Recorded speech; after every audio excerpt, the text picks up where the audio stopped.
जय जय माई जय जय माई राधा कृष्ण माई जय जय माई जय जय माई राधा कृष्ण माई जय जय माई शिरडी साई माई माई की जय।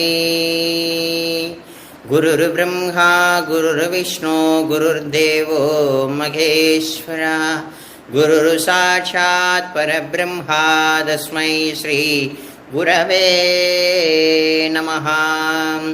दत्त गुरुनाथ महाराज की जय। எல்லாருக்கும் அடியனுடைய இனியதான மாலை வணக்கம்.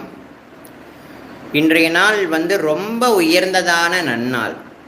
என்னப்பா அப்படின்னா, இன்றைக்கு சனி மகா பிரதோஷம் அப்படின்னு சொல்லக்கூடிய ஒரு உயர்ந்ததான நன்னாள். ஈஸ்வரனுடைய வழிபாடும் சனீஸ்வர பெருமானுடைய வழிபாடும் இணைந்து வரதனால இதற்கு சனி மகா பிரதோஷம் அப்படின்னு பெயர் உண்டு.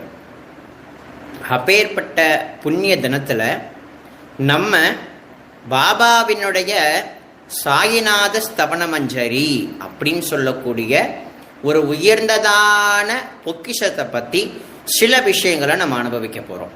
எல்லாத்தையும் இதே பதிவில் அனுபவிக்க முடியுமானால் முடியாது. ஆகையினால நம்மளால் முடிஞ்ச அளவு பாபா கிருபை பண்ணுற அளவு இந்த சாயிநாத ஸ்தபன மஞ்சரியினுடைய விசேஷங்களை நம்ம இதன் மூலமாக நம்ம அனுபவிப்போம். இந்த பதிவை பார்க்கக்கூடிய அனைவருக்கும் அடியனுடைய திவ்யமான நமஸ்காரம். பொதுவாக இந்த தேசத்தில் எண்ணற்ற மகான்கள் தெய்வத்துடைய அனுகிரகத்தினால வந்திருக்காங்க. அந்த விதத்தில் நம்மளுடைய தமிழகத்தில் இருக்கக்கூடிய ஆழ்வார்களாக இருக்கட்டும், நாயன்மார்களாக இருக்கட்டும், சிவனடியார்களாக இருக்கட்டும், முருக பக்தர்களாக இருக்கட்டும், ஐயப்ப பக்தர்களாக இருக்கட்டும், விநாயகமூர்த்தியினுடைய பக்தர்களாக இருக்கட்டும், சக்தி வழிபாட்டில் இருக்கக்கூடிய பக்தர்களாக இருக்கட்டும், இவர்கள் அனைவருமே தன்னுடைய வாழ்க்கையில் அன்றாடம் அவரவர்கள் வணங்கக்கூடிய தெய்வத்தினுடைய ஒரு இறை பாடல்களையோ இல்லை ஸ்துதிகளையோ இல்லை பாராயணம் பண்ணுவதற்குரிய அற்புதமான விஷயங்களையோ டெய்லி மனமுருகி பாராயணம் பண்ணுறாங்க. அதில் ரொம்ப புகழ்பெற்றது நம்ம தமிழகத்தில் முருகப்பெருமானுடைய திருப்புகள். அருணகிரிநாதர் எழுதினது. அன்றாடம் எவரொருவர் முருகப்பெருமானுடைய முன்னாடி உட்கார்ந்து கொண்டு திருப்புகளை பாடினா அவ்வளோ அற்புதமான மனோபாவம் நமக்கு கிட்டுமா. அதை போலவே அம்பாள் முன்னாடி உட்கார்ந்து கொண்டு அபிராமி அந்தாதிய அபிராமி அன்னையினுடைய விசேஷ குணங்களை அபிராம பட்டர்னு சொல்லக்கூடிய மகாத்மா எழுதியிருக்கார். அதை பாடுறச்சு அவ்வளோ ஆனந்தம் இருக்கும். அதே போலவே அகத்திய மாமுனி அவர் எழுதிய ஹரிகுண மாலை, லலிதா நவரத்ன மாலை, இந்த மாதிரி அநேக விஷயங்களை அநேக மகான்கள் கொடுத்துருக்காங்க. நம்மளுடைய நாயன்மார்கள்ல மாணிக்க வாசக பெருமான் திருவாசகத்தை கொடுத்திருக்கார். தொல்லை இரும்பிறவி சூழும் தலை நீக்கி அல்லல் அறுத்து ஆனந்தம் ஆக்கியதே எல்லை மழுவா நெறியளிக்கும் வாத ஊர் எங்கோன் திருவாசகம் என்னும் தேன் திருச்சிற்றம்பலம் தில்லையம்பலம். பாடுறதுக்கே எவ்வளோ அருமையா இருக்கு, புரியுதுங்களா?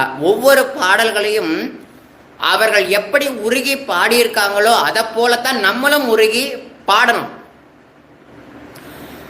முத்தை தருப்பத்து திருநகை அத்தை கீரை சக்தி சரவண, எவ்வளவு அற்புதமான பாடல் அருணகிரிநாதர் எழுதினது. கந்த சஷ்டி கவசம், எவ்வளோ அற்புதமான ஸ்துதிகள், பாராயணங்கள், அவ்வளோ விஷயங்களை மகான்கள் தானும் பாடி அவர்களும் அனுபவித்து இந்த உலகத்துக்கு கொடுத்துருக்காங்க. அதை போல ரமண மகரிஷி அக்ஷரமணமாலை அப்படின்னு சொல்லக்கூடிய ஒரு உயர்ந்ததான நூலை கொடுத்திருக்கார். அதுல அருணாச்சல சிவ அருணாச்சல சிவ அருணாச்சல சிவ அருண சிவா அருணாச்சல சிவ அருணாச்சல சிவ அருணாச்சல சிவ அருண சிவா, எவ்வளவு அருமையான பாடல் வரிகளை மகான்கள் கொடுத்துருக்காங்க. அப்படி இருக்கையில ஒவ்வொரு விஷயத்தையும் நம்ம நல்லா அனுபவிச்சு பண்ணணும். பாபாவினுடைய ஆரத்தி பாடல்கள்ல வருது இல்லையா, ஆரத்தி சாயி பாபா சௌக்கிய தத்தார ஜீவா சரணார ஜதலி யவதாசா விசாவா பக்தா விசாவா ஆரத்தி சாயி பாபா शिरडी माझे पंढरपूर साई बाबा रमवर बाबा रमवर साई बाबा रमवर சுத்த பக்தி சந்திரபாகா. அந்த மாதிரி நம்ம பாபாவினுடைய ஆரத்தி பாடல்களை கூட அந்த புத்தகத்தை வச்சுக்கிட்டு முணுமுணுக்க கூடாது. புத்தகத்தை வச்சுக்கிட்டு முணுமுணுக்காம நம்ம அற்புதமான மனநிலையில பாபாவின் முன்னாடி அமர்ந்து கொண்டு ஆரத்தி பாடல்களா இருக்கட்டும், அவருடைய சாயி சச்சரித்திர பாராயணமா இருக்கட்டும், அதை உணர்ந்து படிக்கணும். அதுல அப்படியே நம்மளுடைய மனது லயமாயிடணும். புரியுதுங்களா? நம்ம உணர்ந்து படிச்சாதான் நமக்கு அந்த தெய்வத்துடைய கிருபை கிட்டும். ஹேமந்த் பந்த் அவர்கள் சாயி சச்சரித்திரம் எழுதியிருக்காருன்னா அவர் ஒரு விதமான பாவத்துல எழுதியிருப்பார். அவர் அதை படிக்கும் போது நமக்கும் அந்த பாவம் வரணும். புரியுதுங்களா? தென்னாட்டுடைய சிவனை போற்றி எந்நாட்டவர்க்கும் இறைவா போற்றி போற்றின்னு அவங்க பாடியிருக்காங்க அப்படின்னா அதை பாடும் பொழுது நமக்கும் அதே மாதிரி பாவம் பாடணும். சில பேர் ஆடவும் செய்வாங்க. புரியுதுங்களா? அந்த விதத்துல நம்மளுடைய பாபாவினுடைய வழிபாடல்கள்ல அநேக விஷயங்கள் இந்த தேசத்துல கொடுக்கப்பட்டிருக்கு பாபாவுடைய அருளால. அந்த விதத்துல பாபாவினுடைய ஆரத்தி பாடல்களா இருக்கட்டும், பாபாவினுடைய சாயி சச்சரித்திர பாராயணமா இருக்கட்டும், பாபாவினுடைய மூல மந்திரமாகிய ஓம் சாயி ஸ்ரீ சாயி ஜெய ஜெய சாயி அப்படின்னு சொல்லக்கூடிய திவ்யமங்கலமான நாமமா இருக்கட்டும், பாபாவினுடைய அநேக நாமங்களா இருக்கட்டும், மந்திரங்களா இருக்கட்டும், அது எல்லாத்தையுமே கடமடன்னு சொல்லாம ஒரு பாவத்தோட சொன்னாதான் அந்த பக்தி நமக்கு வரும், அந்த சித்தி நமக்கு கிடைக்கும். இல்லைன்னா கடமடன்னு படிச்சா ஒன்றும் நமக்கு கிடைக்காது. எல்லாரும் இப்ப நீங்க லைவ்ல பார்க்குறீங்க, பல அடியார்கள் பார்க்குறீங்க. நீங்க எல்லாரும் இந்த ஒவ்வொரு வார வியாழக்கிழமையும் நடக்கக்கூடிய சாயி சச்சரித்திர பாராயணத்தில் நீங்க ஏதாவது ஒரு குழுவில் சேர்ந்துருக்கீங்கன்னு வைங்களேன். நீங்க எல்லாருமே என்ன பண்றீங்க அப்படின்னா, தான் வியாழக்கிழமையானா 2 அத்தியாயம் படிக்க கொடுப்பாங்க. நல்லா நீங்க படிப்பீங்க. படிச்சு முடிச்சு நான் படிச்சுட்டேன் அவ்வளோதான், மார்க் போட்டுறீங்க, அவ்வளோதான். அந்த நான் படிச்சுட்டேன் அப்படின்னு நீங்க சொல்லிட்டீங்களே தவிர படிச்சதுலேருந்து எதை உணர்ந்திருக்கோம், படிச்சதை எதை உணர்ந்து அதை வாழ்க்கையில செயல்பாட்டு கொண்டு வந்திருக்கோம் அப்படின்னா ஒண்ணுமே கிடையாது. அவங்க நம்மளை அந்த குழுவில் சேர்த்துட்டாங்க, அதுக்காக நம்ம அவங்களுக்கு பதில் சொல்லணும். அதனால படிக்கிறோம், படிச்சு பதில் சொல்லிட்டு அவ்வளோதான், முடிஞ்சுது, அவ்வளோதான் நம்மளுடைய நிலை. ஆனா வாஸ்தவத்தில் டெய்லி சாயி சச்சரித்தை படிச்சா என்ன அப்படின்றது ஒரு கேள்வி.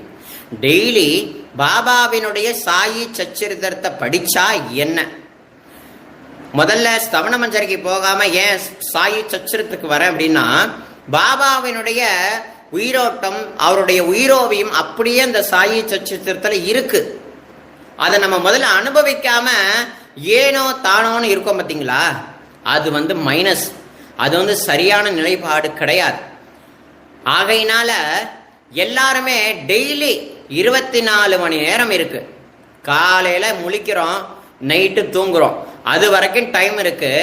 கிடைக்கக்கூடிய ஒரு 10 நிமிடத்தை எடுத்து பாபாவின் முன்னாடி 2 ஊதுபத்தி ஏத்தி உட்கார வச்சு அவர் முன்னாடி படிச்சாலும், படிக்க நேரம் இருந்தாலும் படிங்க. இல்லைன்னா எங்க வேணாலும் உட்கார்ந்து படிங்க. இதுல இன்னும் நிறைய பேர் கேட்குறாங்க, என்ன தெரியுங்களா சாய்ராம், நான் குளிச்சுட்டு படிக்கணுமா இல்லை குளிக்காம படிக்கட்டுமா அப்படின்னு கேட்குறாங்க. நீங்க குளிக்க இல்லை குளிக்காட்டி போங்க, அது அவங்கவுங்களுடைய சௌகரியம், சூழ்நிலை, குடும்பத்துடைய சூழ்நிலை. புரியுதுங்களா? டெய்லி உட்கார்ந்து பாராயணம் பண்ணணும். அதாவது பக்தி பாவத்தோட ஸ்நானம் பண்ணி குளிச்சுட்டு பூஜாரமுக்கு போய் சுவாமிகளுக்கு பூ வச்சு அழகான தீபம் ஏற்றி ஊதுபத்தி ஏற்றி அவர் முன்னாடி உட்கார்ந்து படிக்கிறதுன்றது ஒரு விதமான நிலை. அது எல்லாருக்கும் எல்லா குடும்பத்திலையும் வாய்க்கும், ஆனா வாய்க்காது. சில பேர் வாழ்க்கையில் அது வாய்க்கும், அவங்க பரிக்கிரமப்படி அழகா அதை செய்வாங்க. சில பேரால் அதை செய்யவே முடியாது. ஏன்னா வீட்டு வேலை அவ்வளோ இருக்கும், குடும்பத்தோட பாரம் அதிகம். ஆகையினால நான் குளிக்காமல் படிக்கலாமா அப்படின்னு கேட்டாங்கன்னா தாராளமாக படிங்க. உங்களை யார் வேண்டான்னா எங்கே வேணாலும் உட்காந்து படிங்க. காலை நீட்டிக்கிட்டு தான் போய் உட்காந்து படிங்க. பெட்டில் படுத்துக்கிட்டு தான் படிங்க. இல்லை சேரில் உட்காந்துட்டு தான் படிங்க. எப்படி வேணாலும் படிங்க. லாஸ்ட் டைம் ஒரு பாட்டி எனக்கு ஃபோன் பண்ணி வாய்ஸ் மெசேஜ் கொடுக்குறாங்க. தம்பி சரவணா, இந்த மாதிரி சாயி சச்சரம் படிக்க சொன்னாங்க, நான் படிக்கிறேன்ப்பா. ஆனால் பாபா முன்னாடி என்னால் உட்கார முடியல, சேரில் உட்காந்துருக்கேன், என்னால் கால் வலி தாங்க முடியல. பாபா அதாவது கோச்சிப்பாராப்பா, பாபா முன்னாடி கால் நீட்டினா பாபா கோச்சிப்பாராப்பா அப்படின்னு அந்த பாட்டி கேட்குறாங்க. அந்த பாட்டி கேரளா பாட்டி. ஒரு ஆர்வத்தோட அந்த பாட்டி கேட்குறாங்க. அடியன் பதில் சொன்ன என்னன்னா, பாபாவோ காலை நீட்டி போட்டு விட்டு உட்காந்துக்கிட்டு தான் தன் பக்தர்களுக்கு அருள்பாலிச்சாரு. அதனால அவருக்கு முன்னாடி நீங்களும் கால் நீட்டி போட்டு உட்காந்து படிக்கிறது தப்பு கிடையாது. ஏன்னா பாபான்றது அங்கதான் இல்லை, எங்கும் இருக்கார் அந்த சுவாமி. அதையும் தாண்டி உங்களுக்குள்ளேயும் சுவாமி இருக்கு. அதனால அதாவது மற்ற தெய்வங்களுக்கு எந்த நியமம் இருக்கலாம், சிவபெருமானுக்கோ முருகப்பெருமானுக்கோ பெருமாளுக்கோ நியமம் இருக்கலாம். சுவாமி முன்னாடி அப்படி இருக்கணும் இப்படி இருக்கணும் கட்டுப்பாடு இருக்கலாம். ஆனா பாபாவை பொறுத்து ஒரு கட்டுப்பாடும் கிடையாது, பாபா விதிக்கவே இல்லை. ஆகையினால வயதானவங்க யாராவது சச்சரித்திர பாராயணம் பண்றீங்க அப்படின்னா காலை நீட்டி போட்டு உட்கார்றதுல தப்பே கிடையாது. செவுத்து ஓரமா சாஞ்சி உட்கார்ந்துட்டு காலை நீட்டி போட்டு உட்கார்ந்துட்டு பாபாவுடைய வரலாறு படிக்கிறதுல தப்பே கிடையாது. ஆகையினால நீங்க எல்லாருமே ஸ்ரத்தா பக்தியோட படிக்கணும்னு விரும்பி நீங்க படிக்கிறீங்க அப்படின்னா நல்ல முறையில நீங்க தாராளமா அற்புதமான முறையில நீங்க படிக்கலாம். அதுக்கு எந்த நியமமும் கிடையாது, எந்த பாவமும் கிடையாது. பாபாவுடைய சச்சரித்தத்தை நீங்க தொடர்றதுக்கு பாபாவுடைய கிருப்பை இருக்கணும். அந்த கிருப்பை இல்லைன்னா உங்களால இந்த நூலை தொடக்கூட முடியாது. நல்லா ஞாபகம் வச்சுக்கோங்க. அப்ப நீங்க தொற்றுக்கீங்க அப்படின்னா பாபாவுடைய கிருப்பை. அதை எப்படி வேணாலும் நீங்க தாராளமான முறையில நீங்க பாராயணம் பண்ணலாம். சரிங்களா? சச்சரித்திரத்தை ரொம்ப ரொம்ப ரொம்ப உயிரோட்டம். இன்னைக்கு நான் உங்கள் முன்னாடி உட்கார்ந்து பேசுறேன் அப்படின்னா அந்த சாயி சச்சரித்திரத்தினுடைய விசேஷங்கள் அடியன் உணர்ந்ததுனால தான் இன்னைக்கு எனக்கு இந்த நிலையை பாபா கொடுத்திருக்கார். அந்த மாதிரி நீங்க பார்க்கக்கூடிய உங்க எல்லாருக்கும் அந்த நிலை ஒரு நாள் கிடைக்கும். அது கிடைக்கிறதுக்கு நீங்க ஆர்வத்தோட படிக்கணும். அதை படிக்கிறதோட மட்டும் இல்லாம சதா உள்ளுக்குள்ள ஓட்டம் ஓடிக்கிட்டே இருக்கணும். பாபா இந்த மாதிரி லீலை பண்ணியிருக்காரு, இதுக்கு என்ன அர்த்தம், இதுக்கு என்ன மாதிரி பாபா அந்த பக்தனுக்கு கிருபை பண்ணியிருக்கார் அப்படின்லாம் நீங்க ஆழமா உணர உணர உணர உணரத்தான் உங்களுக்குள்ள ஒரு தேடுதல் உண்டாகும். அந்த தேடுதல் நேரா எங்க கொண்டு போய் சேர்க்கும் அப்படின்னா நேரா பாபாவுடைய பாதத்தடியில போய் கொண்டு போய் சேர்க்கும். சாயி சச்சரித்திரத்துல எவன் ஒருத்தன் மூழ்கிறானோ அவன் என்ன எடுப்பான், ஞானம் என்ற முத்துக்களை எடுப்பான் அப்படின்றது சொல்லியிருக்கார் இல்லையா பாபா. என்னுடைய வரலாற்றுல எவன் ஒருத்தன் மூழ்கிறானோ அது ஒரு கடல். அந்த கடல்ல எவன் மூழ்கிறானோ அவன் ஞானம் என்கின்ற முத்தை பரிசாக பெறுவான் அப்படின்னு பாபா சொல்லியிருக்கார். நம்மள எத்தனை பேர் மூழ்கி இருக்கோம், எத்தனை பேர் ஞானத்தை அடைஞ்சிருக்கோம்? டெய்லி ஏதோ படிக்கிறோம், போறோம் வரோம், கஷ்டத்துக்காக படிக்கிறோம். இதுல இருந்து ஏதாவது படிச்சா நமக்கு பாபா கிருபை பண்ண மாட்டாரான்னு படிக்கிறோம். எதிர்பார்ப்பே இல்லாம படிச்சா நமக்கு நிச்சயம் பாபாவுடைய அனுகிரகம் உண்டு. படிச்சாலும் அனுகிரகம் உண்டு, படிக்கலனாலும் அனுகிரகம் உண்டு. படிச்சா என்ன அப்படின்னு கேட்டீங்கன்னா பாபாவை உணரலாம். படிக்கலனா என்ன, நம்ம உணர்றதுக்கு பாபா கிருபை பண்ணுவார். அவ்வளவுதான் விஷயம். புரியுதுங்களா? ஆகையினால சாயி சச்சரித்திரம் படிக்கிற நேரம் காலகட்டம்ங்கிறது கிடையவே கிடையாது. எப்ப வேணாலும் உட்கார்ந்து பாராயணம் பண்ணல. ஏன்னா இன்ன நேரத்துல இந்த டயத்துல நீங்க உட்கார்ந்து படிக்கணும்னு ஒரு ஆர்டர் போட்டோம் அப்படின்னா யாராலையுமே முடியாது. ஏன்னா எல்லோருடைய வாழ்க்கையிலையும் சூழ்நிலை சௌகரியம்ன்றது என்ன எப்படின்றது பாபா வகுத்து வச்சிருப்பார். அது நீங்களோ நானோ வகுக்கிறது கிடையாது. ஒத்தருடைய வாழ்க்கையிலையும் நடக்கக்கூடிய விசேஷங்கள் அனைத்தும் பாபாவால நிர்ணயிக்கப்பட்டது. அனைவருக்கும் துக்கம் வந்ததா, அதுவும் பாபாவோட நிர்ணயம் தான். எல்லாருக்கும் ஒரு உயர்ந்தான சந்தோஷம் வந்துச்சா, அதுவும் பாபாவுடைய சித்தம் தான். எல்லாம் பாபாவுடைய சித்தத்தோட தான் நடந்துட்டு இருக்கு. இதுவும் இந்த லைவும் பார்க்கக்கூடிய நீங்களும் இந்த லைவ்குள்ள பாக்குறீங்கன்னா இதுவும் பாபாவுடைய சங்கல்பம் தான் அப்படின்னு நம்ம பாவிச்சோம் அப்படின்னா அதுக்கு குருநாதருடைய பரமகருணை கிடைக்கும். சரிங்களா? இப்ப நம்ம விஷயத்துக்கு வருவோம். பாபாவுடைய இந்த சாயிநாத ஸ்தவன மஞ்சரி அப்படின்னு சொல்லக்கூடிய ஒரு உயர்ந்ததான விஷயம். அந்த விஷயத்த யார் நமக்கு கொடுத்தா, யார் மூலமா பாபா நமக்கு கொடுத்திருக்கார் அப்படின்னா தாசகனு மகாராஜ் அப்படின்னு சொல்லக்கூடிய உயர்ந்ததான பக்தர் மூலமா நமக்கு கொடுத்திருக்கார். நிறைய பேர் நம்மள என்ன தப்பு பண்றோம் அப்படின்னா, யாராவது ஒருத்தர் சாயிநாத ஸ்வரமஞ்சரியை படிங்க, உங்களுக்கு நினைச்சதெல்லாம் நடக்கும் அப்படிலாம் நிறைய பேர் சொல்லுவாங்க. நம்மளும் நிறைய பேர் படிக்கிறோம். ஆனால் அதை எழுதின தாஸ்கனு மகராஜை பற்றி அறிந்து கொண்டு நம்ம இதை படித்தோம்னா இன்னும் பலன் ஜாஸ்தி. ஏன்பா அப்படி சொல்றோம் அப்படின்னா, இப்ப அபிராமி அந்தாதியை படிங்கன்னு சொன்னோம்னா படிக்கிறாங்க. ஆனா அந்த அபிராமி அந்தாதியை எழுதின அபிராம பட்டர்னு ஒருத்தர் இருக்கார் இல்லையா, அவரை பத்தி தெரிஞ்சுக்காம படிச்சா என்ன லாபம்? அவருடைய வாழ்க்கையில, அவருடைய வாழ்க்கை முறையில அந்த அம்பாள் எவ்வளவு கிருபை பண்ணியிருக்கான்ங்கிறத உணரலாம். அப்படி உணர்ந்தோம்னா இதை படிக்கிறதுக்கு ரொம்ப ஈஸியா இருக்கும். அத மாதிரி தாஸ்கனு மகராஜ் அவர்கள் எழுதிய இந்த சாயிநாத ஸ்தவனமஞ்சரியை படிக்கிறதுக்கு முன்னாடி தாஸ்கனு மகராஜ பத்தி நம்ம தெரிஞ்சுக்கிட்டோம்னா தான் அதை படிக்கிறதுக்கு இன்னும் ஈஸியா இருக்கும். அவருடைய பக்தி என்ன, அவருடைய பாவம் என்ன, அவருடைய சரணாகதி என்ன, அவர் எப்படி பாபா கிட்ட பக்தி பண்ணியிருக்காருன்றத தெரிந்து கொண்டு நம்ம படிச்சாதான் நமக்கு அது கொஞ்சம் புத்தியில வந்து உட்காரும். இல்லைன்னா நானும் படிக்கிறேன்னு படிச்சுக்கிட்டே இருக்க வேண்டியதுதான். ஆகையினால தாஸ்கனு மகராஜ் என்றவர் ஒரு உயர்ந்ததான பாண்டுரங்கனுடைய பரம பக்தர். அவருக்கு ஒரு குரு, அவரும் பாண்டுரங்கனுடைய பரம பக்தர். அந்த குருநாதர் சமீப காலமா அவருடைய வாழ்க்கையிலிருந்து மகாசமாதி கொள்றார். அவர் மகாசமாதி கொள்ளும் போது உன்னுடைய குரு ஷிரடியில இருக்கார், நீ அவர் போய் பிடிச்சுக்கோன்னு சொல்றார். ஷிரடிக்கு போறார், பாபா பார்க்கிறார், வந்துடுறார். ஆனா அவருக்கு ஒரு ஆசை, தாஸ்கனு மகராஜுக்கு என்ன ஆசைன்னா, தான் ஒரு பெரிய போலீஸா ஆகணும்ன்ற ஒரு வெறி அவருக்கு மனசுல. அதே சமயத்துல பெண் வேஷம் போட்டுக்கொண்டு நாடகங்களை நடிச்சு ஆடுவாராம். அது ஒரு வகை, இது ஒரு விஷயம். அந்த ரெண்டு விஷயத்தையுமே பாபா என்ன பண்ணாருன்னா கட் பண்ணிட்டு தன் கிட்ட கூப்பிட்டுக்கிட்டு பலவிதமான லீலைகள், அதெல்லாம் சொல்ல போனோம்னா இந்த லைவ்ல சொல்ல முடியாது. சாயிநாத ஸ்வரமஞ்சரி டாபிக்கே விட்டுடுவோம் நம்ம. அப்பேற்பட்டவரை போலீஸ் ஆகணும் அப்படின்னு நினைக்கக்கூடிய, வெறிகொண்டு நிற்கக்கூடிய நம்மளுடைய தாஸ்கனு மகராஜ பாபா ஷிரடிக்கு இழுத்த விதம் எல்லாம் சொன்னோம் அப்படின்னா ஆடி போயிடுவீங்க.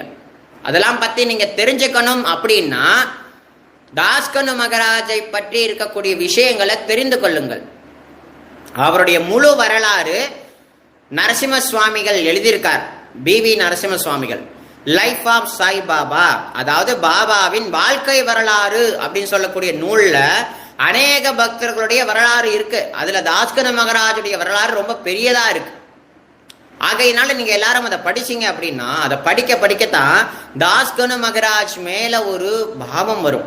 அவர் எப்படிப்பட்ட பாவத்துல பாபாவுக்காக இந்த சாயிநாத ஸ்தவனமஞ்சரிய கொடுத்திருக்கார் அப்படின்ற ஒரு விஷயமே நமக்கு புரியும். அது புரியாம நம்ம படிச்சோம்னா நமக்கு ஒண்ணுமே புரியாது. அவர் எப்படிப்பட்ட பாவத்துல எழுதியிருக்கார், அவர் எழுதினாரா அப்படின்னா அவர் எழுதல. அவர் சொல்ல அவருடைய சீடனாகிய தாமோதரன் அப்படின்னு சொல்லக்கூடிய சீடன் தான் எழுதியிருக்கார். அதை அவரு சாயிநாத ஸ்தவனமஞ்சரியில கடைசியில கொடுத்திருக்கார். புரியுதுங்களா? ஆகையினால ரொம்ப முக்கியம். 1918 பாபா மகாசமாதி, அதாவது தன்னுடைய பூத விடலை விடுறதுக்கு 37 நாட்களுக்கு முன்னாடியே இந்த சாயிநாத ஸ்தவனமஞ்சரி நர்மதா நதி தீரத்தில் உள்ள மகேஸ்வர் என்ற புண்ணிய சேத்திரத்தில் அகல்யாதேவியின் சன்னிதானத்தில் இந்த சாயிநாத ஸ்தவனமஞ்சரி நிறைவேற்றப்பட்டது.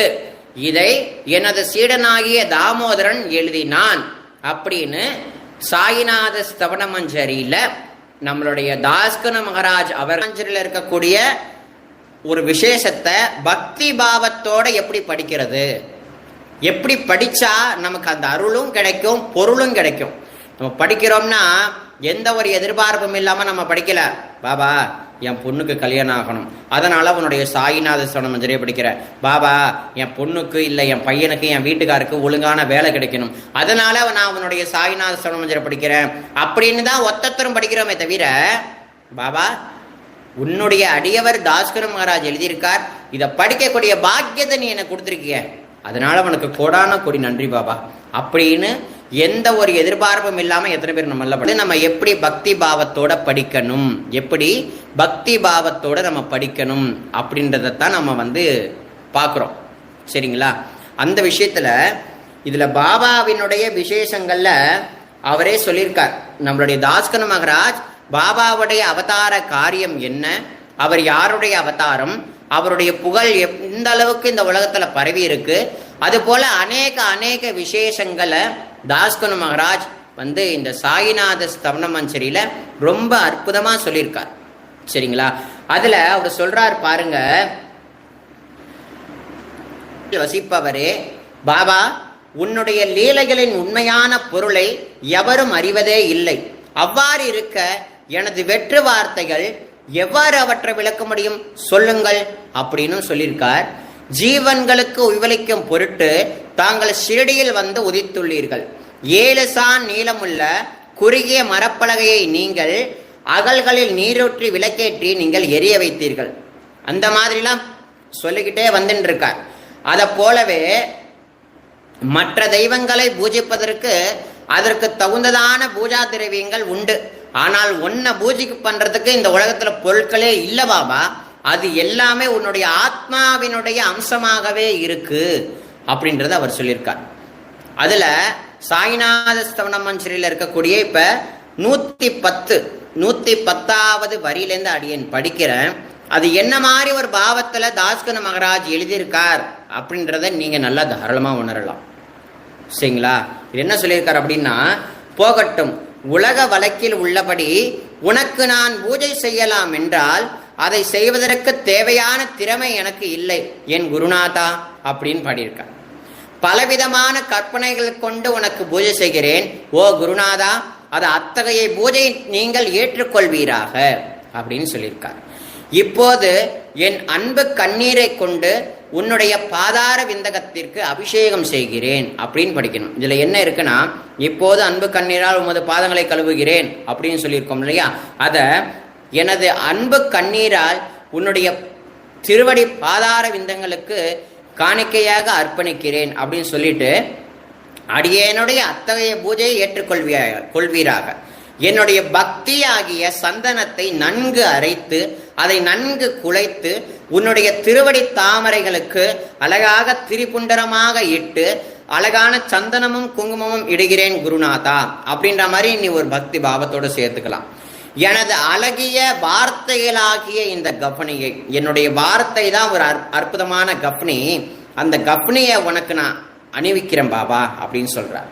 பிரேமை என்ற மலராகிய மாலையை உனக்கு கழுத்தில் அணிவிக்கிறேன். நம்மளுடைய அந்த அன்பு தான் பிரேமை, அந்த பிரேமை தான் ஒரு மாலை, அந்த மாலையை உன்னுடைய கழுத்தில் நான் சூட்டுறேன் பாபா அப்படின்னு நம்மளுடைய தாஸ்கனு மகராஜ் பாடியிருக்கார்.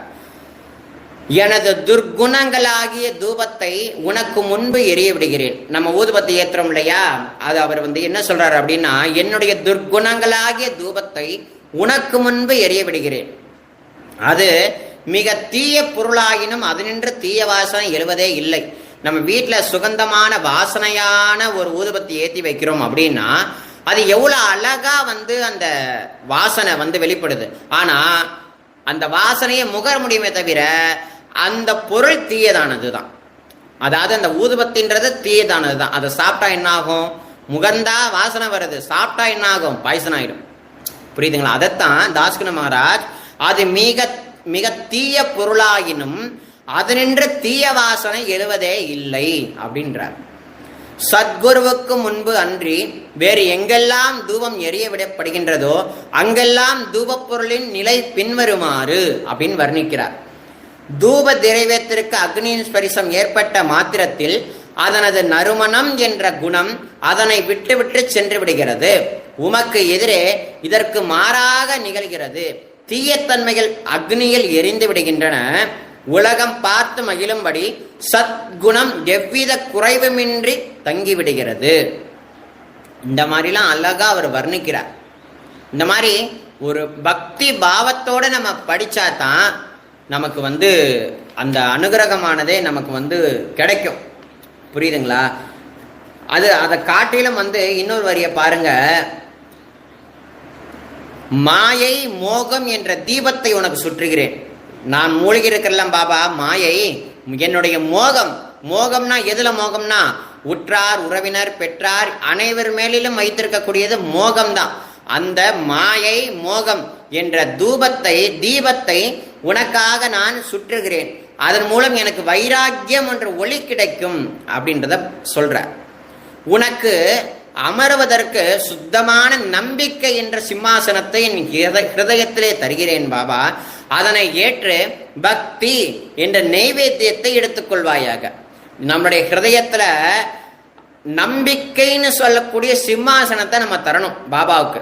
அந்த சிம்மாசனத்துல பாபா அன்போடு ஏற்று அருள்வார். உள்ள வந்து உட்கார்ந்துட்டார். உட்கார்ந்தவருக்கு நம்ம பக்தி என்ற நெய்வேத்தியத்தை நம்ம வந்து பாபாவுக்கு அர்ப்பணிக்கணும். அதை காட்டிலும் இன்னும் விசேஷம் என்ன சொல்லியிருக்காருன்னா, பக்தி என்ற நெய்வேத்தியத்தை நீ உண்டு விட்டு அதனுடைய ரசத்தை எனக்கு கொடுத்து விடு அப்படின்றார் பாபா. பக்தின்னு சொல்லக்கூடிய நெய்வேத்தியத்தை நீ நல்லா சாப்பிடு. சாப்பிட்டுட்டு அதனுடைய ரசத்தை மட்டும் எனக்கு மிச்ச மீதி நீ சாப்பிட்டு வச்சிருக்க இல்லையா, அந்த மிச்ச மீதியை நீ எனக்கு கொடுத்துரு. ஏன் அப்படின்னா, குருநாதனுடைய உச்சிஷ்ட பிரசாதத்தை நம்ம சாப்பிட்டா நமக்கும் அந்த கிருபை கிடைக்கும். நம்மளுடைய வாழ்க்கையும் உயரும், நம்மளுடைய ஆத்மீக நிலையும் ரொம்ப உயர்ந்தோங்கி விளங்கும் அப்படின்றது தான் இந்த ஸ்லோகம். என்னுடைய மனதையே உனக்கு தட்சணையாக அர்ப்பணிக்கிறேன். நம்ம எல்லாருமே நம்மளுடைய மனசை யாராருக்கோ கொடுத்துட்டோம். அதனாலதான் வருது வம்பு எல்லாமே. நம்மளுடைய மனசை குருநாதனுக்கு என்னைக்கு நம்ம அர்ப்பணிக்கிறோம் அப்படின்னா, நம்மளுடைய மனமானதை குருநாதனுக்கு தட்சணையா கொடுக்கணும். அவர் கேட்கிற தட்சணை என்ன தெரியுமா? நம்மளுடைய மனசு, நம்ம பண்ணக்கூடிய சரணாகதி, நம்மளுடைய வாழ்க்கை பயணத்துல இருக்கக்கூடிய ஒவ்வொரு விஷயங்கள், ஒவ்வொரு நிகழ்வுகள் அனைத்தையும் குருநாதனுக்கே அர்ப்பணிச்சு வாழ்றது தான் தட்சணையா குருநாதனுக்கு சமர்ப்பணம் பண்ணக்கூடிய ஒரு அற்புதமான விஷயம். ஆகையினால என்னுடைய மனதை உனக்கு தட்சணையாக அர்ப்பணிக்கிறேன். அதனால் கர்த்துத்வம் என்பது என்னிடத்தில் இருக்காது. இந்த கர்த்துத்வம் அப்படின்னா என்ன அப்படின்னா, அகங்காரம், நான் செய்கிறேன் அப்படின்னு சொல்லக்கூடிய ஒரு அகங்காரம். இப்ப உங்க எல்லாரும் நீங்க கேட்கிறீங்க, அடியன் வந்து இந்த சவணமஞ்சரியை படிக்கிறேன், நீங்க கேட்குறீங்க நான் படிக்கிறேன் அப்படின்ற ஒரு கர்த்தத்துவம், நான் தான் இந்த லைவ் கொடுத்தேன் அப்படின்னு யாரும் நினைச்சிடக்கூடாது. குருநாதனுடைய சங்கல்பத்தினால இது நடக்குது. இது என்னால நடக்குது, ஆனா ஒன்றும் கிடையாது, 0 தான் அடியன். ஆனா இது யாரால நடக்குதுன்னா குருநாதருடைய பரம கருணையினால நடக்குது. அவர் இயக்குறார், அது இயங்குது, நீங்க பாக்குறீங்க. அதன் மூலமா எத்தனை பேருக்கு அந்த அனுகிரகம் கிடைக்குமோ அது குருநாதருக்கு தான்.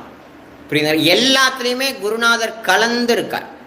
ஆகையினாலதான் கர்த்துத்வம் என்ற பாவம் என்னிடத்தில் இல்லாமல் போய்விடும் அப்படின்றார். சரிங்களா தாஸ்கர் மகாராஜ்? இப்போது பிரார்த்தனையோடு உனக்கு சாஷ்டாங்க நமஸ்காரம் செய்கிறேன். ஓ புண்ணிய ஸ்லோகா சாயிநாதா, அதனை தாங்கள் ஏற்றுக்கொள்வீராக.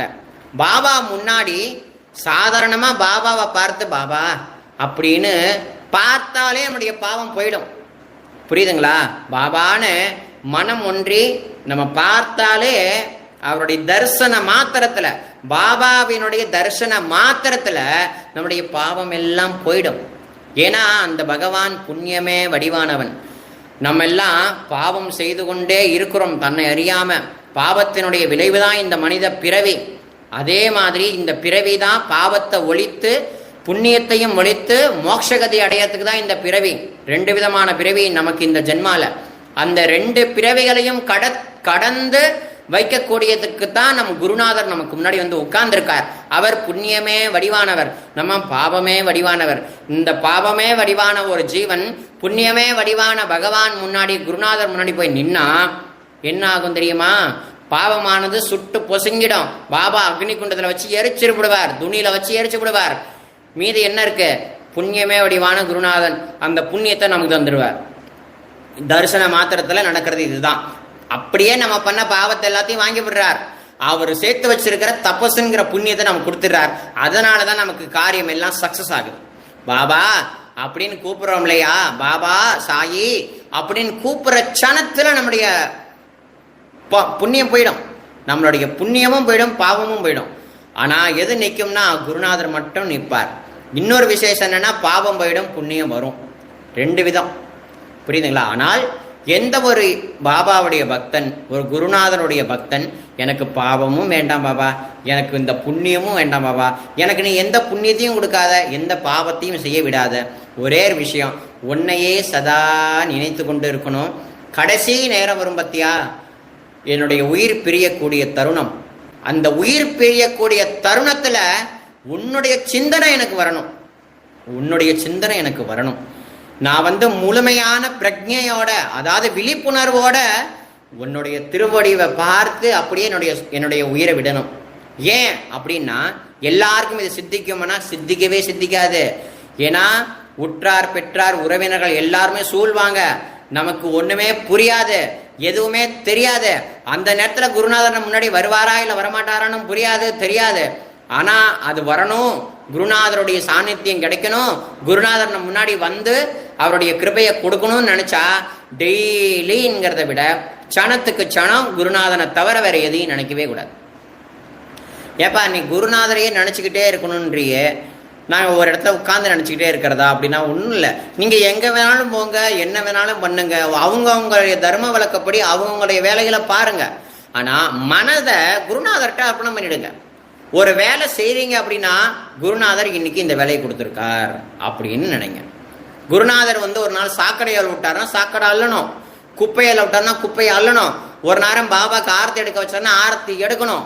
ஒரு நேரம் ஆரத்தி எடுக்க முடியல, எதுவுமே பண்ண முடியலன்னா உட்கார வச்சிருக்காரு பாபா அப்படின்னு நினைக்கணும். ஒரு நேரம் ரோட்டை போகும்போது கை கால் அடிபட்டு ஒரு இடத்துல உட்கார்ற மாதிரி இருக்குன்னா ஏதோ ஒரு பாபாவுடைய கிருப்பை, இதுவும் பாபாவுடைய கிருப்பை தான். நம்ம நல்ல நடமாடி இருந்ததுனால ஏதோ ஒரு ஆபத்து வர வேண்டியதை பாபா தடுத்து இன்னைக்கு உட்கார வச்சிருக்கார். ஆனா உட்கார வச்சா எஞ்சி நடக்கவும் வைப்பார். எல்லாமே அவருடைய சங்கல்பம், ஒவ்வொரு சனமும் அவருடைய சங்கல்பம்னு நம்ம நினைச்சோம் அப்படின்னா அவருடைய சங்கல்பமே தான். அதே மாதிரி இந்த சாயிநாத ஸ்தவன மஞ்சரிய பாராயணம் பண்ணா என்ன பலன்கிறத எப்படி நம்மளுடைய திருப்புகள்லையோ கந்த சஷ்டி கவசத்திலேயோ ரமண மகரிஷி எழுதின அக்ஷரமணி மாலையிலையோ இன்னும் ஏகப்பட்ட பாராயண புஸ்தகங்கள் உண்டு இல்லையா, அதை படிக்க படிக்க கடைசியில பலன் ஸ்ருதி, இதை படிச்சா என்ன பலன் அப்படின்றத பகவானே பார்த்து கொடுத்துட்டான். ஏன்னா பகவானுக்கு தெரிஞ்சு போயிட்டு இந்த கலியுகத்துல பக்தர்களுக்கு பலன் வேண்டிதான் நம்மள்கிட்ட வருவாங்க, அதனால பலனை கொடுத்துருவோம் அப்படின்றதுக்காகவே பகவான் என்ன பண்ணியிருக்காரு அப்படின்னா எந்த ஸ்லோகம் எழுதினாலும் அதுக்கு கீழே பலனை கொடுத்துடுறார். அப்படி கொடுத்தாதான் நம்ம ஒழுங்கா படிப்போம், இல்லைன்னா படிக்க மாட்டோம். அதனால பகவான் என்ன பண்ணியிருக்கார், நம்மளுடைய பாபா தாஸ்கனு மகராஜ் புல்லிருந்து சொல்ல தாமோதரன் என்ற சீடன் எழுதுறார். இதை படிச்சா என்ன பலன் அப்படின்னா, மகராஜா இந்த துதியை படிப்பவர், இந்த துதியை எவரவர்கள் அன்புடன் படிக்கிறார்களோ அவர்களுடைய விருப்பங்களை நிறைவேற்றுவீராக. பாபா இந்த துதியை யாரெல்லாம் படிக்கிறாங்களோ, அவங்க எதை நினைச்சு படிக்கிறாங்களோ அவங்களுக்கு உங்களுடைய கிருபையை கொடுங்க. அவங்க எண்ணம் கொண்டிருக்காங்க இல்லையா ஒரு விஷயத்துக்காக, அந்த எண்ணத்தை நிறைவேற்றி கொடுங்க அப்படின்றது தாஸ்கனு மகராஜ் சொல்லியிருக்கார். இதுல 2 விதம் இருக்கு. இவர் சொல்லிட்டார், இதை மாதிரி நம்ம நிறைய விஷயங்களை பாபாட்ட முன்வைக்கலாம், ஆனால் எல்லா விஷயம் நடக்குமானா நடக்காது அப்படின்றத நான் இந்த நேரத்தில் தெளிவாக சொல்லிக்கிறேன். பாபா ஒரு விஷயம் நல்லா புரிஞ்சுக்குங்க. பாபா முன்னாடி நம்ம நிற்கிறோம், பாபா எதை வேணாலும் கொடுக்க தயார், நம்மளுடைய வேண்டுதலை வைக்க தயார். நமக்கு இந்த பக்கமும் உண்டு அந்த பக்கமும் உண்டு. பாபா கொடுக்க தயார், நம்ம வாங்க தயாரா இல்லை. அவர் கொடுக்கணும்னு நினைக்கிறது வேற, நம்ம வாங்கணும்னு நினைக்கிறது வேற. நம்ம உலக விஷயங்களா கேட்டுட்டு இருக்கோம். அவரு இந்த உலகம் எதுவும் நித்தியம் இல்லடா, உண்மையானது கிடையாதுடா, இந்த உலகமே சாம்பல்ரா, சாம்பலால கோலப்பட்ட ஒரு கோலமாவு மாதிரி தாண்டா இந்த உலகம், எதுவுமே உண்மையானது இல்லடா, நான் மட்டும்தாண்டா சத்தியம், என் பாதத்தை பிடிச்சிக்கடா அப்படின்னு பாபா சொல்றார். ஆனாலும் நம்ம என்ன பண்றோம், அது வேணும் இது வேணும்னு நம்ம லிஸ்ட் போடுறோம். பாபா பெரியதான வியாபாரி அப்படின்றத நான் ஆல்ரெடி முன்னாடியே சொல்லியிருந்தேன். பாபா 2 விதமான வியாபாரி, காய்கறியும் வியாபாரம் பண்ணுவாரு, தங்கம் வைரம் வைடூரியத்தையும் வியாபாரம் பண்ணுவார். ஆனா நம்ம காய்கறியை மட்டும்தான் வாங்குறோம், தங்கமோ வெள்ளியோ வைடூரியத்தையோ பாபாட்டேந்து எதிர்பார்க்கறது இல்லை. பாபா நமக்கு காய்கறியை கொடுக்க விருப்பமே படலை. அவரு வெள்ளி தங்கம் வைரம் வைடூரியெல்லாம் கொடுக்க ஆசைப்படுறார். ஆனா நமக்கு அந்த தகுதி இல்லை, வாங்கறதுக்கு தகுதி கிடையாது. ஆனா பாபா என்ன பண்றார், இந்த கலியில இறக்கம் கொண்டு காய்கறியை கொடுக்காம தங்கம் வெள்ளியா கொடுத்துக்கிட்டு இருக்கார் தன்னுடைய பக்தர்களுக்கு. அந்த விதத்துல பாபா நம்ம நினைக்கிறது எல்லாத்தையும் நிறைவேற்றுவார் அப்படின்னா நிறைவேற்ற மாட்டார். எது நல்லது எது கெட்டதுன்றது பாபாவுக்கு தான் நல்லா தெரியும். அதனால நம்முடைய பிரார்த்தனை ஒண்ணு நிறைவேறாம போனுச்சுன்னா பாபாவுக்கு குத்தம் சொல்லாதீங்க. பாபாவுக்கு நன்மை தீமை எல்லாமே தெரியும். பாபா ஏதோ ஒண்ணு கொடுக்கல அப்படின்னா வேற ஒண்ணு கொடுக்க போறாருன்னு அர்த்தம். அது நமக்கு பெரியதான கிஃப்டா அமையுங்கிறது அர்த்தமாகும். அதனால அவர் சொல்லியிருக்கார், இந்த துதியை யாரெல்லாம் அன்போட படிக்கிறாங்களோ விருப்பங்கள் எல்லாம் நிறைவேற்று பாபான்னு சொல்லியிருக்கார். நிறைவேற்றுறதுக்கு முன்னாடி அவர் ஆலோசனை பண்ணுவார், இந்த பக்தனுக்கு இவன் வேண்டதை தரதா தர வேண்டாமான்னு யோசிப்பார். அந்த மாதிரி இந்த துதியை படிப்பவர்களின் 3 வித தாபங்களும் ஓராண்டுக்குள் விலகிவிடும் என்பதே இந்த துதியின் மேல் உமது நிரந்தரமான அருளாசியாக இருக்கட்டும். அதாவது இந்த சாயிநாத ஸ்தவன மஞ்சரிய 1 வருட காலம் உட்கார்ந்து டெய்லி இந்த சச்சரத்துக்கு நான் என்ன சொன்னனோ அதே மாதிரிதான் ஏதாவது ஒரு டைம் ஃபிக்ஸ் பண்ணிக்கிங்க. இல்லையா, கால சூழ்நிலைக்கு தகுந்த மாதிரி நீங்க ரயில் வண்டியில பயணம் பண்ணலாம், இல்ல பஸ்ல பயணம் பண்ணலாம், இல்ல வீட்டுல உட்கார்ந்துருக்கலாம், இல்ல வீட்டுல ஏகப்பட்ட வேலை இருக்கலாம், இல்ல படிக்கவே முடியலப்பா அப்படின்னா செல்போன்லயாவது ஹெட்செட்டை போட்டு காது கொடுத்து கேட்கலாம். இந்த மாதிரி பலவிதமான முறைகள்ல நீங்க சாயிநாத ஸ்தவன மஞ்சரிய 1 வருட காலம் விடாம கேட்கணும். ஒரு சாயிரம் 1 வருட காலம் விடாம கேட்டுதான் பாருங்களேன். அடியன் ஆரம்ப காலத்துல எங்க அப்பா உயிரோடெல்லாம் இருக்கும் பொழுது சாயிநாத ஸ்தவன மஞ்சரிய காலையில 5 மணிக்கு எந்திரிச்சு கத்தி பாடுவேன். ஸ்தவன மஞ்சரியை கத்தி பாடுவேன், படிக்கவும் செய்வேன். பக்கத்து வீட்டுக்காரங்க கதவை தட்டுவாங்க, தம்பி தூங்க விடுப்பா, சும்மா கத்தின்னு நிற்காத அப்படின்பாங்க. அப்ப தன்னை மறந்து அந்த ஒரு பாவத்துல போயிடுறது. அந்த மாதிரி பாவத்தோட படிச்சோன்னு வைங்களேன், பக்கத்து வீட்டுக்காரங்க வந்துடுவாங்க. அப்படி நினைக்க வேண்டாம், பாபா வந்துடுவார். எங்க வந்துடுவார்? நம்ம ஹிருதயத்துல ஓடி உட்கார்ந்துருவார். அந்த மாதிரி தான் எங்க அப்பாலாம் முழிச்சுப்பாரு, பக்கத்து வீட்டுக்காரங்களாம் வந்துடுவாங்க. யார் வேணாலும் என்னன்னாலும் பண்ணுங்க, பாபாவுக்கு ஸ்தவன மஞ்சரியை உட்காந்து 1 வருஷ காலம் படிக்கணும். அதுதான் என்னுடைய பாயிண்ட். நான் எதையும் எதிர்பார்த்து படிக்கல, பாபாவுக்கு பிடிக்கும், பாபாவுடைய பாதத்துக்கு அர்ப்பணிக்கப்பட்டிருக்கு, அதனால படிக்கிறேன்ற பாவத்துல படிச்சுட்டேன். அப்பெல்லாம் பாபாவை பத்தி எனக்கு அவ்வளவா தெரியாது. அப்பேற்பட்ட என்ன இன்னைக்கு உங்க முன்னாடி இதே சாயிநாத ஸ்தவன மஞ்சரியை படிக்க அதை பத்தி பேச வைக்கிறார் அப்படின்னா பாபா எவ்வளவு கிருபை பண்ணியிருப்பார். ஆகையினால வாய் விட்டு நல்லா படிங்க. சாயிநாத ஸ்தவன மஞ்சரிய வாய் மனசுக்குள்ள படிக்காம சில பேர் படிக்கும்போது தப்பாலாம் சில பேர் படிப்பாங்க. பரவாயில்ல, படிச்சுட்டு போங்க, ஒரு நாள் திருந்தும், அந்த வாய் திருந்தும், அந்த வார்த்தை நல்லா புரியும், நல்லா படிப்பீங்க. புரியுதுங்களா? அதனால எதை பத்தியும் கவலைப்படாதீங்க. இந்த சாயிநாத ஸ்தவன மஞ்சரில சில வரிகள்லாம் புரியாது. தூராச்சாராயினும் அப்படின்ற ஒரு வார்த்தை வரும். அப்படின்னா என்ன? நான் பாவம் செய்தவனாவேன் அப்படின்ற மாதிரி ஒரு வார்த்தை உண்டு. அது தமிழ்ல நல்ல தெளிவா இருக்கும். தூராச்சாராயினும் அப்படின்னா நான் பாவம் செய்தவனாயினும் அப்படின்றது ஒரு அர்த்தமாகும். அதனால ஸ்தவன மஞ்சரை எந்த அளவுக்கு வாய் விட்டு நம்ம படிக்கிறோமோ அந்த அளவுக்கு குருநாதருடைய சாநித்தியம் நமக்கு கிடைக்கும். சரிங்களா? அடுத்த வரியை பாருங்க. ஸ்நானம் செய்து சுத்தமாக ஆன பின் உங்கள் மனதில் சுத்தமான பக்தியோடு தினமும் இந்த துதியை பாராயணம் செய்யவும் அப்படின்னு சொல்லப்பட்டிருக்கு. டெய்லி காலையில ஏந்திரிச்ச உடனே குளிக்கணும் அப்படின்றது ஒரு முறை இருக்கு. ஆனா இன்றைய காலகட்டத்தில் ஓடுற ரேஸ் மாதிரி எல்லாம் ஓடிக்கிட்டு இருக்கோம். இந்த காலகட்டத்தில் நம்மளால காலையில ஒரு 4 மணி 5 மணி 6 மணிக்குள்ள எந்திரிச்சு குளிக்க முடியுமானா முடிய மாட்டேங்குது. புரியுதுங்களா? இவர் காலையில சொல்லியிருக்கார். ஆனா நம்ம என்ன பண்ணுவோம்னா டெய்லி நம்மளால முடிஞ்ச அளவுக்கு கொஞ்சம் நேரம் பார்த்து குளிச்சுட்டு பாபா முன்னாடி அவருக்கு ஒரு புஷ்பத்தை வச்சுட்டு, அவர் நல்லா சாப்பிட்றதுக்கு ஏதோ ஒரு நைவேத்தியம் பண்ணி வச்சுட்டு, குடிக்கிறதுக்கு ஜலம் வச்சுட்டு, அவர் முன்னாடி கீழே உட்கார்றதுக்கு முன்னாடி ஒரு துண்டை போட்டு அது மேல உட்கார்ந்து பாபாவுடைய சாயிநாத ஸ்தவன மஞ்சரியை படிக்கிறதுக்கு முன்னாடி உங்களுடைய பிரார்த்தனையை பண்ணிட்டு அதுக்கப்புறம் உட்கார்ந்து அவருக்கு காது கேட்கிற மாதிரி படிக்கணும். சத்தம் போட்டு படிச்சாலும் பலன் உண்டு, மனசுக்குள்ள படிச்சாலும் பலன் உண்டு. சுவாமிக்கு எங்கும் காது இருக்கு, எங்கும் கண் இருக்கு, எங்கும் வாய் இருக்கு, எங்கும் கைகள் இருக்கு, எங்கும் அவருடைய திருவடி இருக்கு. சுவாமி எங்கும் பறந்து விரிந்து இருக்கக்கூடிய பரமாத்மா பாபா. டெய்லி படிங்க.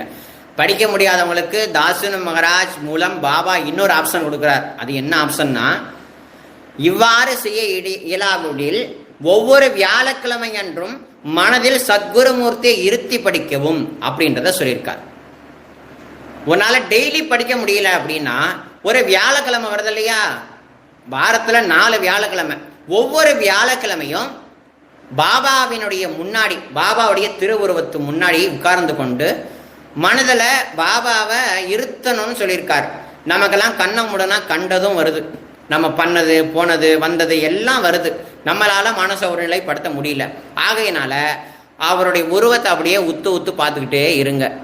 பார்த்துக்கிட்டே இருக்கும்போது திடீர்னு கண்ணை மூடுங்க, பார்த்தது உள்ள உட்காந்துரும். அப்ப இருத்தியாசின்னு அர்த்தம். இருத்தினதுக்கு அப்புறம் திரும்பி கண்ணை திறந்து படிக்க ஆரம்பிச்சிருங்க.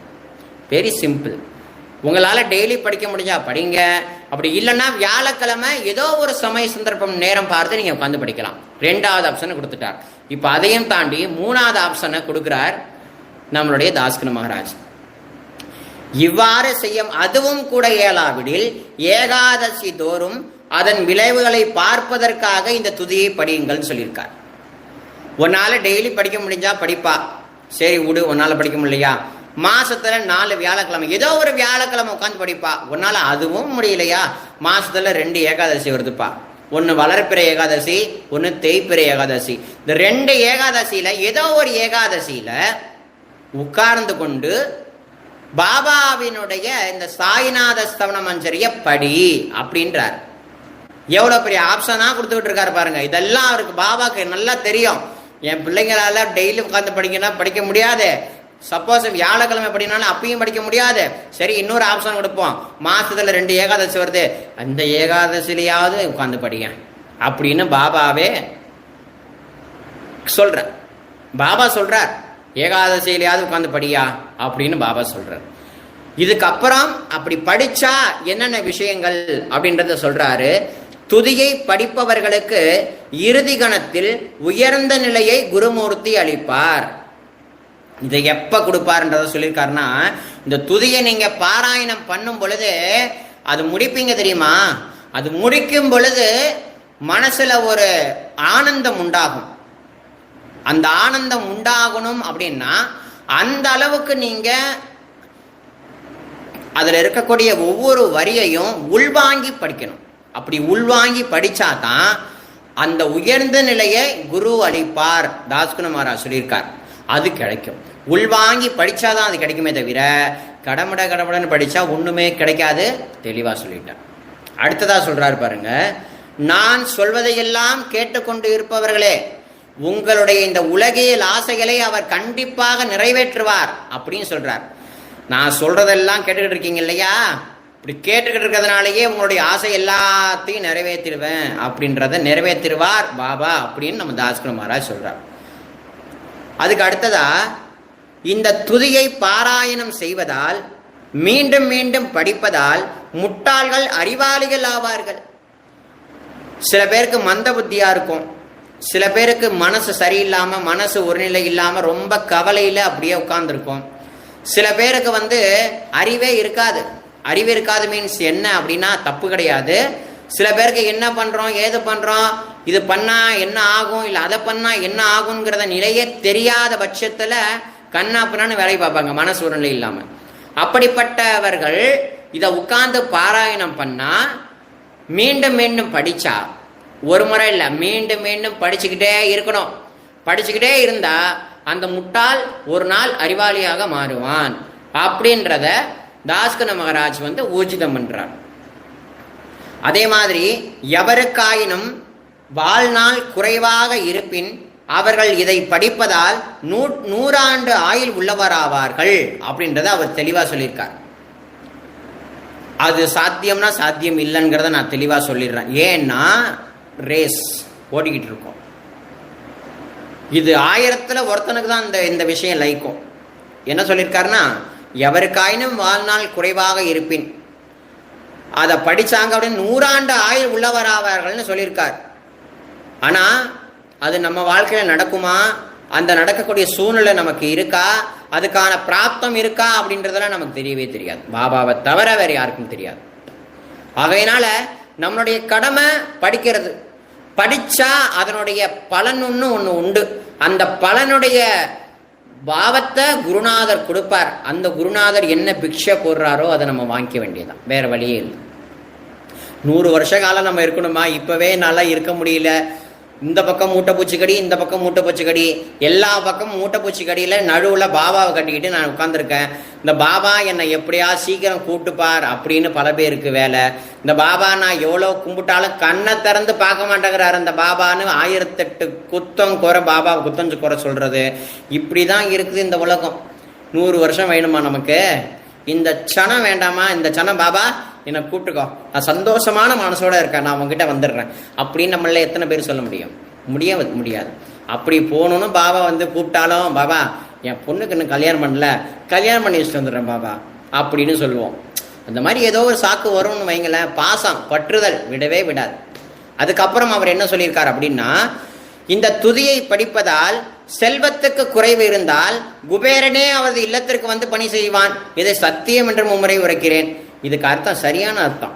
இதை படிச்சா வீட்டில் காசு பணம் இல்லை அப்படின்னா அந்த குபேரனே அவங்க வீட்டுக்கு வந்து பணி செய்வான் அப்படின்றத சொல்லியிருக்காரு. அந்த குபேரன் வேற யாரும் இல்லை, நம்ம பாபா தான். குபேரன்னா ஒரு லோகத்தில் லக்ஷ்மி கூட வாசம் செய்யக்கூடிய வைகுண்டநாதனுக்கும் அடிபணிந்து இருக்கக்கூடிய குபேரன், குபேர லக்ஷ்மின்னு சொல்றாங்க. குபேரன், அந்த குபேரன் நினச்சிக்காதீங்க, அந்த குபேரன் கிடையாது. எந்த குபேரன்னா நம்ம சாயின் சொல்லக்கூடிய சத்குரு, அந்த குபேரனே நம்ம வீட்டில் வந்து வாசம் செய்வார். அவர் வந்து நம்ம வீட்டில் வாசம் செஞ்சார் அப்படின்னா நமக்கு ஒரு குறையுமே இருக்காது.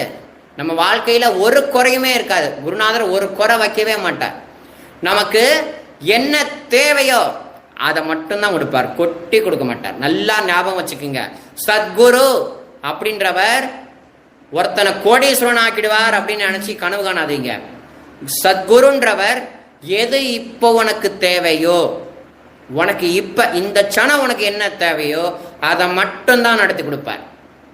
எல்லாத்தையும் கொடுத்துட்டா நம்ம பாபாவை அடியோட மறந்துடுவோம். அதுக்கு எல்லாத்தையும் கொடுக்கறதுக்கு பாபா வரல, நம்மளை எடுக்கிறதுக்கு பாபா வந்திருக்கார். நம்மளுடைய ஜீவனை அவர் கூட சேர்த்துக்கணும்னு ஆசைப்பட்டு தான் நம்மளை ஆட்கொண்டிருக்கார். ஆனா நம்ம அவர் விட்டு பிரிகிறதுலயே இருக்கோம். பாபாவே சொல்லியிருக்கார் சத்தியத்துல, என்னை சதா நினைத்து கொண்டிருப்பவனை மாயை நெருங்காது, ஆனால் என்னை மறந்தவனை மாயை ஆட்டி உழுக்கும் இருக்கார். கரெக்டு தானே? நம்ம சதா பாபாவையே சிந்தனை பண்ணிட்டு இருந்தா மாயை கிட்ட வரத்துக்கு பயப்படும். பாபா முன்னாடி இருக்க, முன்னாடி மட்டும் இல்ல, முன்னாடி பின்னாடி எல்லா பக்கத்துலயும் பாபா இருக்கார். மாயை கிட்டவே வராது. ஆனா அவர் மறந்துட்டோன்னு வைங்க, பாபா நவுந்துருவார், மாயை உள்ள வந்துடும். நம்ம அப்படிதான் பாபா இப்ப உள்ள இல்லை, பாபா வெளில இருந்து வேடிக்கை பார்க்கிறார். சுத்தி மாயை தான் இருக்கு. இதுதான் சத்தியம். புரியுதுங்களா? அதனால அந்த குபேரனே அந்த சாய்நாதனே நம்ம வீட்டுல வந்து வாசம் பண்ணணும் அப்படின்னா அதோட ஈஸி கிடையவே கிடையாது. ஞாபகம் வச்சுக்கோங்க. சந்ததி அற்றவர்களுக்கு இந்த துதியை படிப்பதால் குழந்தை செல்வம் கிட்டும். இதை படிப்பவர்களின் ரோகங்கள் முற்றிலும் நீங்கிவிடும் அப்படின்றத சொல்லியிருக்கார். குழந்தை பாக்கியம் இல்லாதவர்கள் இதை உட்கார்ந்து கொண்டு ஸ்ரத்தா பக்தியோட பாபாவை மனதில் இருத்தி கொண்டு இதை படிச்சா பரமசத்தியமா அவங்களுக்கு குழந்தை பாக்கியம் கிடைக்கும். அடியேனே பார்த்துருக்க நிறையா பேருக்கு இந்த குழந்தை பாக்கியத்தை குருநாதர் அருள் செய்திருக்கார். அதே மாதிரி உடம்புல எந்த வியாதியா இருந்தாலும் இதை உட்கார்ந்து ஸ்ரத்தா பக்தியோட பாபாவை மனதில் இருத்தி கொண்டு படிச்சா அவர்களுடைய வியாதி எல்லாமே ஓடிடும். இதுவும் சத்தியம். தினம்தோறும் இந்த துதியை பாராயணம் செய்வதால் பயமும் கவலையும் நீங்கி மதிப்பும் மரியாதையும் உயர்ந்து அளவற்ற பிரம்மத்தை உணர்வார்கள் அப்படின்னு சொல்லப்பட்டிருக்கு. டெய்லி இதை படிச்சா நமக்குள்ள ஒரு தைரியம் வரும். எல்லாமே பாபா, பாபா எங்கும் இருக்கார். இந்த உலகம் முழுக்க பாபாவை தவிர வேற எதுவுமே இல்லைன்னா நான் யாரை கண்டு பயப்படணும்? எல்லாமே பாபா தான். நான் பார்க்கக்கூடிய என்னுடைய அம்மா அப்பா சொந்தம் பந்தம் மனைவி குழந்தைங்க பிள்ளைங்க A to Z நான் பார்க்கக்கூடிய இருக்கக்கூடிய வீடு சுத்தி இருக்கக்கூடிய மரம் செடி கொடி அனைத்தும் பாபாவா விஸ்வரூபமா இருக்கு அப்படின்னா நான் எதை கண்டு பயப்படுறது? எதை கண்டு பயப்படணும்னு அவசியமே இல்லை. இந்த உலகத்துல வேற எதுவுமே இல்லையே. பாருங்க, அடியன் சொல்ல சொல்ல பள்ளி ஒன்று சத்தம் கட்டுச்சு. அதுவும் பாபாவுடைய கிருப்பை வைங்களேன். அதனால அது நம்மளுடைய கவலை எல்லாமே காணாம போயிடும். காணாம போயிட்டு அப்படின்னா நம்மளுடைய மதிப்பு மரியாதை உயரும் இருக்கார். பாபாவை மனதில் இருக்கிறவங்களுக்கு நல்ல மதிப்பு மரியாதை இந்த உலகத்தில் கிடைக்கும். ஏன்னா அவர்களுடைய பழமையான குணங்களை அறுத்து புதுமையான தெய்வீக குணங்களா இருக்கிறதுனால யார் பார்த்தாலும் ஒரு நமஸ்காரம் பண்ணுவாங்க, மதிப்பு மரியாதை கிடைக்கும். அப்புறம் என்னன்னா பிரம்மத்தை உணர்வார்கள். கடைசியா இறுதியா பிரம்மமாகிய பாபாவை அவர்கள் பூர்ணமா உணர்வார்கள் அப்படின்றது எனக்கு சொல்லப்பட்டிருக்கு. அதே மாதிரி ஓ அறிவாளிகளே, உங்களுடைய மனதிலின் துதியை பற்றி நம்பிக்கை கொள்ளுங்கள். தர்க்கங்கள் தவறான எண்ணங்கள் ஆகியவற்றை கொஞ்சம் கூட இடம் கொடுக்க வேண்டாம் அப்படின்றத சொல்லியிருக்கார். இந்த துதி மேல உண்மையான பக்தியோட நம்பிக்கையோட படிச்சாதான்ப்பா பலனு. நம்பிக்கை இல்லாம படிச்சின்னா ஒண்ணுமே உனக்கு கிடையாதுப்பா அப்படின்றத சொல்லியிருக்கார். ஷிரடி சேத்திரத்துக்கு யாத்திரை போங்க. பாபாவுடைய படி பாதார விந்தகத்தில் மனதில் இருத்துங்க. அவர் அநாதைகளுடைய உறவினர். நம்ம எல்லாருக்கும் உண்மையான சொத்து நம்ம பாபா. அதனால அவர் நம்மளுடைய விருப்பங்கள் அனைத்தையும் நிறைவேற்றி வைப்பார் அப்படின்றத சொல்லியிருக்கார். அவருடைய அன்பினாலேயே இந்த துதியை நான் எழுதினேன். இல்லாவிடில் இந்த பாமரனாகிய என்னால் இந்த துதியை எவ்வாறு எழுத முடியும் அப்படின்றது அவரே கேட்டிருக்கார். பாபாவுடைய அருளால தான்ப்பா நான் அதை எழுதியிருக்கேன். அவருடைய அருள்னு ஒன்று இல்லைனா இந்த பாமரனால என்ன எழுத முடியும் அப்படின்றது அவரே கேட்டுக்கிறார். அப்புறம் இந்த துதியை 1918 கணேச சதுர்த்தி திதி அன்னைக்கு நர்மதா தீரத்தில் உள்ள மகேஸ்வர் என்ற புண்ணிய சேத்திரத்தில் அகல்யா தேவியினுடைய சன்னிதானத்தில் உட்கார்ந்து கொண்டு இதை முடித்தேன். நான் சொல்ல சொல்ல என்னுடைய சீடனாகிய தாமோதரன் அதை எழுதினான் அப்படின்னு முத்திர குத்துறார் நம்மளுடைய தாஸ்கனு மகாராஜ். இந்த சாயிநாத ஸ்தவன மஞ்சரியை படித்தா நம்மளுடைய சம்சார வாழ்க்கை, நம்ம கஷ்டப்படுறோம் இல்லையா, அந்த கஷ்டம் எல்லாத்துலேருந்தும் பாபா நம்மளை கரை சேர்ப்பார் அப்படின்றத தாஸ்கனு மகாராஜ் தெளிவாக சொல்லியிருக்கார். இன்னைக்கு ஏதோ நம்மளால முடிஞ்ச அளவு இந்த சாயிநாத ஸ்தவன மஞ்சனுடைய வைபவத்தை நம்ம அனுபவிச்சோம். இந்த மாதிரி நிறைய விசேஷங்களை நம்ம அனுபவிக்க போறோம். உங்க எல்லாருக்கும் ஒரு நல்ல செய்தி அதையும் சொல்லிக்கிறேன். கூடிய சீக்கிரத்தில் அடியேன்னு ஒரு ஆன்லைன் கிளாஸ் ஓப்பன் பண்ண போறேன். ஆன்லைன் கிளாஸ் அப்படின்னா என்னன்னா, இதே யூடியூப் சேனல் மூலமா லைவ் மூலமா தான்.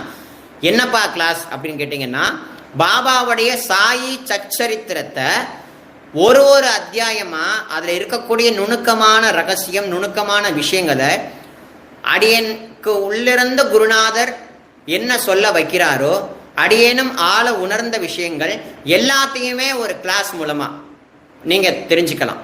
அதற்கு முன்னாடி என்ன விஷயம் அப்படின்னா, நான் ஷார்ட்ஸ்ல ஒரு விஷயம் கொடுப்பேன். என்னன்னா, இந்த மாதிரி ஆன்லைன் கிளாஸ் நம்ம ஒரு வகுப்பு நடத்த போறோம். அந்த வகுப்பு நடத்துறதுக்கு எல்லா அடியார்களும் கலந்துக்கணும்னு நினைக்கிறவங்க இந்த வாட்ஸ்அப் நம்பருக்கு உங்களுடைய மொபைல் நம்பரை, அதாவது உங்களுடைய பேரு எல்லாத்தையும் நோட் பண்ணி அனுப்பிடுங்கன்னு சொல்லும் பொழுது நீங்க தாராளமா அந்த கிளாஸ்ல ஜாயின் பண்ணிக்கலாம். பாபாவுடைய சத்சங்கமாவே இது நடக்கும், வேற எதுவுமே கிடையாது. பாபாவை பற்றி, பாபாவுடைய அடியார்கள் பற்றி, மேற்கொண்டு பாபா கூறிய சொன்னவை பற்றி அநேக விஷயங்களை அந்த கிளாஸ்ல நம்ம அனுபவிக்க போறோம். அதனால அதுக்கான நாள் எப்பன்றது எனக்கு இன்னும் தெரியல. ஏன்னா இப்ப ரீசெண்டா நம்ம சேனல்ல பார்த்துட்டே இருக்கீங்க, திருக்கல்யாணம்னு நிறைய வந்துட்டு இருக்கு. பரமசத்தியமான அற்புதமான விசேஷம் தான் நம்ம பாபா கோயில நடக்குது. திருவாரூர் மாவட்டத்துல கூத்தனூர் அப்படின்னு சொல்லக்கூடிய சேத்திரத்துல இது நடக்குது. அனகாலட்சுமி சமேத தத்தாத்ரேய சுவாமியினுடைய திருக்கல்யாண வைபவம் அற்புதமான முறையில குருநாதர் நடத்துகிறார். அதனால செப்டம்பர் மாசம் 8ஆம் தேதி வரைக்கும் கொஞ்சம் என்னை பிடிக்கிறது கஷ்டம். ஏதோ இன்னைக்கு நேரம் கிடைச்சது உட்காந்துட்டேன். ஏன்னா பத்திரிக்கை வைக்கணும், நிறைய பெரிய பெரிய வேலைகளை பாபா கொடுத்துருக்கார். எல்லா வேலைகளையுமே சுவாமி அருளால செய்தாகணும். ஆகையினால இதெல்லாம் முடிஞ்சதுக்கு அப்புறமா அந்த கிளாஸ் ஆரம்பிப்போம். அந்த கிளாஸ்ல இப்ப லைவ்ல பார்க்கக்கூடிய அத்தனை அடியார்களும் கலந்துக்கணும். அதுக்கு அடியின் ஒரு வாட்ஸ்அப் குரூப் ஓபன் பண்ணுவேன். அந்த வாட்ஸ்அப் குரூப்ல தான் அப்டேட் எல்லாத்தையும் கொடுப்பேன். என்னைக்கு லைவ், எதை பத்தி கொடுக்க போறோம் அப்படின்றது எல்லாத்தையும் கிளீனா அடியன் சொல்லுவேன். நீங்க கரெக்டா புரிந்து கொண்டு அறிந்து கொண்டு அடியன் கூட பயணித்து குருநாதருடைய பரம அனுகிரகத்தை எல்லாருடைய வாழ்க்கையிலையும் இருக்கணுங்கிறதுக்காக தான் இந்த விஷயத்த குருநாதர் என் ஹிருதயத்துல சங்கல்பத்தை கொடுத்தார். அதன்படி அடியன் உங்களுக்கு சொல்றேன். என் மனதில் தோன்றிய விஷயம் இது. ஆகையினால எல்லா அடியார்களும் இந்த ஆன்லைன் கிளாஸ்ல கலந்துக்குங்க. இந்த திருக்கல்யாண வைபவம் லைவ் ஓட போகுது, முழுமையான லைவ், ஃபுல்லா லைவ். சாயங்காலம் 4 மணிலேருந்து நைட்டு 9 மணி வரைக்கும் லைவ் ஓட போகுது. அந்த லைவை தயவு பண்ணி ஃபுல்லா பாருங்க. முடிஞ்சவங்க நேர்ல வாங்க.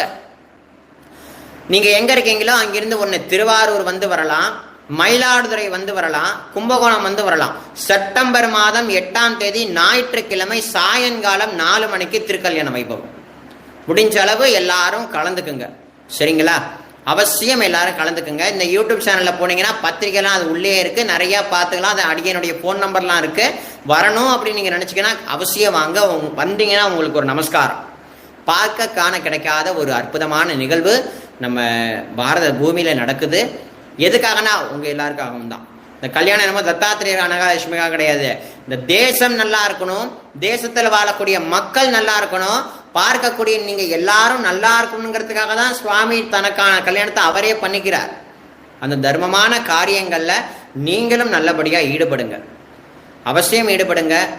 இந்த மாதிரி நிறைய விசேஷங்களும் நம்ம நேரம் கிடைக்கும் பொழுது அடியேன் சொல்றேன். அடுத்து எப்போ லைவ் அப்படின்றத பார்ப்போம். எப்பன்னு எனக்கு தெரியல, சூழ்நிலை அதுக்கு ஏற்றார் போல தான் சனி ஞாயிறு அந்த மாதிரி பேஸ் பண்ணி தான் அடியேன் சொல்லுவேன். எந்த நேரத்தில் லைவ் கொடுத்தா உங்களுக்கு சௌகரியம் அப்படின்றத நீங்கள் கொஞ்சம் மெசேஜ் பண்ண முடிஞ்சா கொஞ்சம் பண்ண முடியுமா பாருங்களேன்.